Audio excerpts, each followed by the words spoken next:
The issue with the JPS, what excuses we got today for them not being here?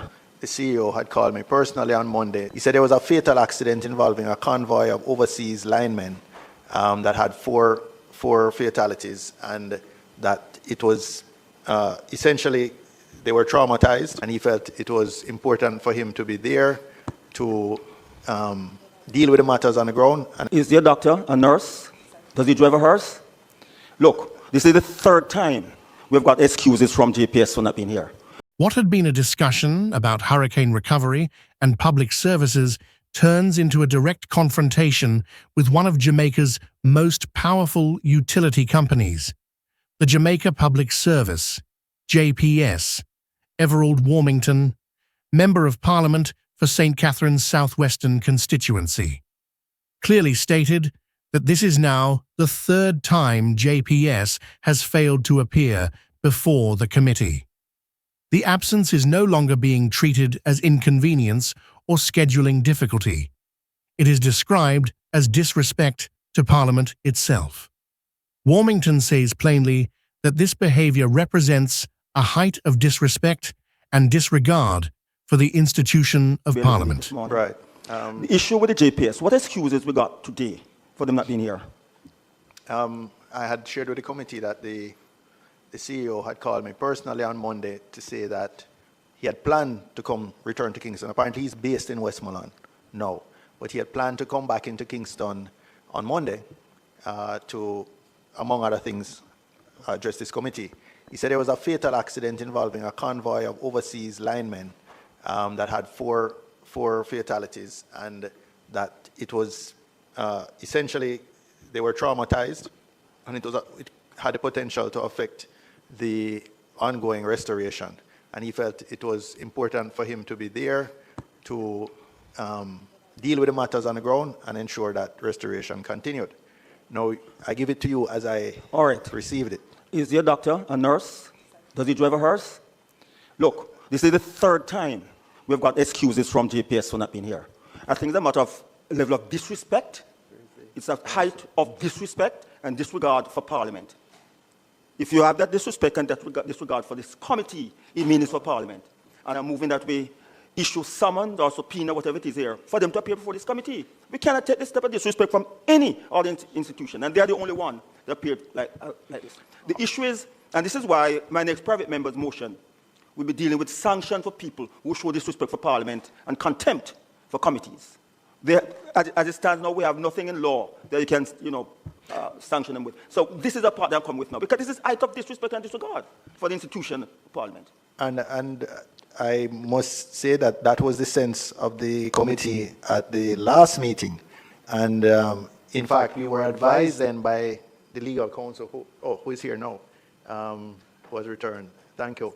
Ms. Stewart, the committee has been grappling for some time with the JPS, who seems determined to avoid appearing before the committee. And,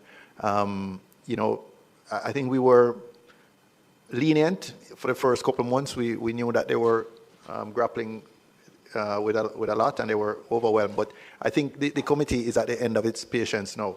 And we had some advice previously, not formally in writing, that the committee has the powers to summon persons, and it did not make any restriction whether they were public sector, private sector, summon persons. I believe it has. The committee has the powers of a judge to summon, the same powers that a judge has to summon witnesses or summon persons that the committee also has. And I think the committee is inclined now to issue that, to utilize those powers, if I'm understanding you, Mr. Warmington. And I see other committee members nodding their heads. Could you want to just confirm that for some council? The mic is on. All right, thank you, Chair. The Legislative Council Department had actually received your email in regards to the issue. And based on our research and our perusal of the standing orders, particularly standing orders 75 and 78 of the House of Representatives, and also looking at the legislation, the committee's powers and privilege, when you look at section 5.1 as well as section 9 and section 12, it gives the committee, as well as section 6.1 of the Act, it gives the committee the jurisdiction to actually go ahead and issue a summons to have JPS appear before the committee. So we have actually done the necessary research. We have commenced our drafting of the brief to you, and we will forward that to you to proceed in regards to the matter. Okay, so as I understand it, then this House would just, this committee would just pass a motion to summon the CEO of the Jamaica Public Service Company Limited to our next sitting, which would be on the 28th of January at 10 a.m. at Garden House. Is that correct? All in favor of this motion? All right. Against? The ayes have it. All right. We are asking you to assist with the drafting of the various documentation. A formal motion is put forward to issue a summons or subpoena compelling JPS to appear. The committee makes it clear, accountability is not optional. If a company holds responsibility for critical national infrastructure, especially during disaster recovery, then it must answer to the people's representatives. This moment is significant because it marks a turning point. For weeks, the committee had exercised patience, recognizing that Hurricane Melissa placed enormous strain on public utilities. But patience has limits. The repeated absence of JPS signals not just poor communication, but a failure of respect for democratic oversight. The legal advisor confirms something powerful. The committee has full authority under law to summon any person or entity, public or private. Parliament has the same power as a court to compel attendance, demand documents, and enforce accountability. This is not symbolic power.